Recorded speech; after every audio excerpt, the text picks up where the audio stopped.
আজি এটা গুৰুত্বপূৰ্ণ পৰীক্ষাৰ ফলাফল ঘোষণা কৰা হৈছিলে অসম লোকসেৱা আয়োগৰ পৰীক্ষাৰ ফলাফল ঘোষণা কৰা হৈছিলে কিন্তু দুৰ্ভাগ্যজনক কথা যে পৰীক্ষাৰ ফলাফল ঘোষণা কৰাৰ পিছতে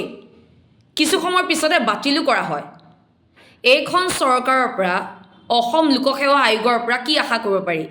এটা গুৰুত্বপূৰ্ণ পৰীক্ষা যিটো পৰীক্ষাক লৈ ছাত্ৰ ছাত্ৰীসকলে বছৰজোৰা মাহজোৰা ধৰি অধ্যয়ন কৰে তেওঁলোকে নিজৰ বহুমূলীয়া সময় এই পৰীক্ষাটোৰ বাবে দিয়ে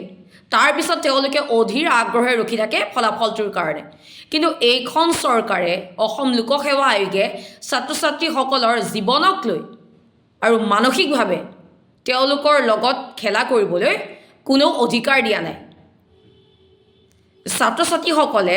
নিজৰ সময়খিনি এই বহুমূলীয়া পৰীক্ষাটোত দিয়ে তেওঁলোকে বছৰ পিছত বছৰ অধ্যয়ন কৰে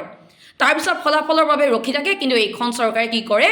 ফলাফলতো বিসংগতি কৰে ফলাফল দিয়াৰ পিছত বাতিল কৰে ইয়াৰ পৰা আৰু কি আশা কৰিব পাৰি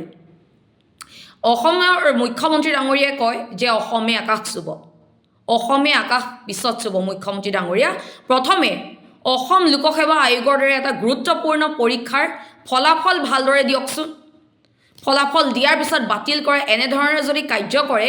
অসমে কেতিয়াও আকাশ চুব নোৱাৰে অসমে আকাশ চোৱাটো দূৰৰে কথা অসমে মংগল গ্ৰহও চুব নোৱাৰিব প্ৰথমে অসম লোকসেৱা আয়োগৰ পৰীক্ষাৰ ফলাফল ভালদৰে দিয়ক তাৰপিছত অসমে আকাশ চোৱাৰ কথা ক'ব এনেধৰণৰ যদি অৱস্থা হয় এটা গুৰুত্বপূৰ্ণ পৰীক্ষাৰ ক্ষেত্ৰত অসমে আৰু কি আশা কৰিব অসমৰ যুৱ প্ৰজন্মই আৰু কি আশা কৰিব অসমৰ যুৱ প্ৰজন্মক লৈ তেওঁলোকৰ জীৱনক লৈ খেলা কাৰো অধিকাৰ নাই মানসিকভাৱে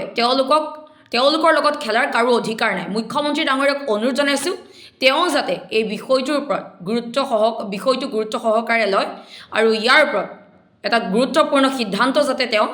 লয়